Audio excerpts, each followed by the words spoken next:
साथियों, खबर आ रही है अमेरिका से। खबर यह है कि बाइडेन को बाय बाय हो चुका है। बाइडेन तो राष्ट्रपति हैं, लेकिन अगली बार के चुनाव से पहले ही बैठ गए हैं। बाइडेन का इलेक्शन में अपना नाम पीछे ले लेना आने वाले समय में जियोपॉलिटिक्स में कितना असर डालेगा, आज के सेशन में चर्चा करेंगे। और दूसरी सबसे बड़ी चर्चा इस बात की करेंगे कि बाइडेन ने अपना नाम पीछे क्यों ले लिया। अब आप पूछेंगे क्यों बाइडेन ने नाम पीछे ले लिया, मतलब क्या राष्ट्रपति पद से इस्तीफा दे दिया? अरे नहीं भाई, नवंबर के प्रथम सप्ताह में जो अमेरिका में प्रेसिडेंशियल इलेक्शन होने वाले हैं, जहां पर ट्रंप बड़े प्रतिद्वंदी हैं, उनके सामने बाइडेन ने हार मान ली है कि भैया हम नहीं चुनाव लड़ेंगे, हमारी जगह कोई और नाम आगे कर दो।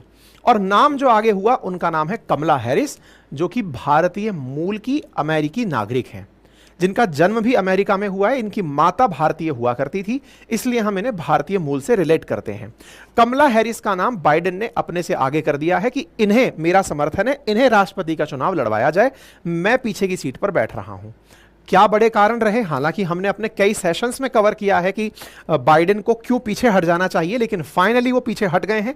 तो डिटेल में हम सारी चर्चा आपके साथ करने वाले हैं। तो ट्रंप वर्सेस बाइडेन की कहानी, बाइडेन को मिला बाय बाय और सुर्खी बन गई बाइडन।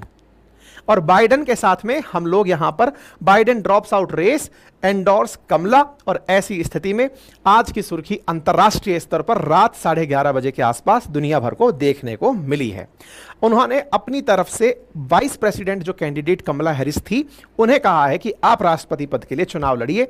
कल रात का यह ट्वीट है और कल रात के बाद से लेकर अब तक आपके सामने, तो हम लोगों ने कल तक ही न्यूज सेलेक्ट कर ली थी, लेकिन रात को यह कंटेंट बना, टीम ने सुबह देखा, तो ऐसी स्थिति में अपडेट हुआ। तो ये अपडेशन बहुत इंपॉर्टेंट आने वाले समय में रखा जाएगा, क्योंकि आज से लगभग 60 साल पहले ऐसा हुआ था कि प्रेसिडेंशियल रेस में, जब अमेरिका वियतनाम वॉर में था, तो वियतनाम वॉर के दौरान जो प्रेसिडेंशियल कैंडिडेट थे, उन्होंने अपना नाम वापस ले लिया था। उन्हें लगा था कि अमेरिका में वो चुनाव नहीं जीत पाएंगे, तो उन्होंने अपना नाम वापस ले लिया था। मतलब कि चुनाव के अंदर उम्मीदवारी वापस ले ली कि भाई अपन नहीं लड़ रहे चुनाव, किसी और को आगे कर दो। और फिर रिचर्ड निक्सन राष्ट्रपति बनकर आए थे। तो बहुत साल बाद अमेरिकी इतिहास में ऐसा हुआ है कि प्रेसिडेंशियल कैंडिडेट जो कि डिबेट में पार्टिसिपेट कर रहा था, प्रॉपर तरीके से चल रहा था, पूरी तरह से मजबूती से टिका हुआ था, उसने अपना नाम वापस ले लिया। ये डेमोक्रेटिक पार्टी से उम्मीदवार थे और इन्होंने अपने पद से, या फिर ये कहिए कि प्रेसिडेंशियल कैंडिडेट आने वाले समय के लिए नाम से वापसी करते हुए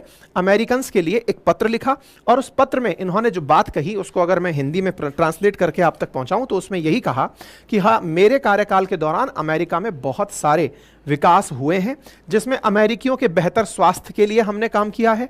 30 साल में पहली बार गन सेफ्टी लॉ पास हुआ है, वही गन सेफ्टी लॉ जिसकी गन के चलते ही तो इनको आज जाना पड़ रहा है, क्योंकि अल्टीमेटली गन पर ये कोई वाकई में कानून बना दिए होते तो आज वास्तविकता में बाइडेन को अपने प्रेसिडेंशियल कैंडिडेट के नाम को वापस नहीं लेना पड़ता। आप पूछेंगे ऐसा क्यों कह रहे हो? क्योंकि भाई ट्रंप पर जब से गोली चढ़ी है, तब से बाइडेन बैकफुट पे हैं कि कर क्या रहे हो, ठीक है ना। ऐसी स्थिति में पर्यावरण को बचाने के लिए हम कानून लेकर आए। हमने बेहतर स्थिति जितनी अच्छे से रखी है लोगों की, ऐसा पहले कभी नहीं रही।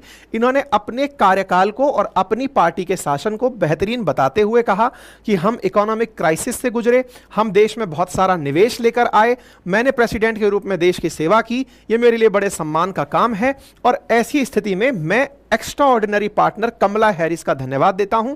और ऐसी स्थिति में इन्होंने कमला हैरिस का नाम प्रपोज कर दिया। तो आप इधर देखें, and if you are with us donate to her campaign, और सीधा सीधा कमला हैरिस के लिए उन्होंने अपनी तरफ से डोनेशन मांग ली कि भैया जिन्हें लगता है कि चुनाव में इन्हें खड़ा होना चाहिए, इनकी आर्थिक रूप से मदद करें, और डोनेशन के लिए लिंक भी इन्होंने टिका दिया। ठीक है साहब, तो राष्ट्रपति चुनना अब एक तरह से यह समझिए कि अगर डेमोक्रेटिक पार्टी कमला हैरिस को अपनी तरफ से उम्मीदवार घोषित कर देती है, बाइडेन ने तो अपना नाम वापस ले लिया, कमला हैरिस के प्रति समर्थन भी दिखा दिया, लेकिन इनकी पार्टी भी अगर साथ में रह जाती है, तो मतलब अमेरिका में चुनाव बड़ा इंटरेस्टिंग होगा। ट्रंप वर्सेस कमला हैरिस होगा।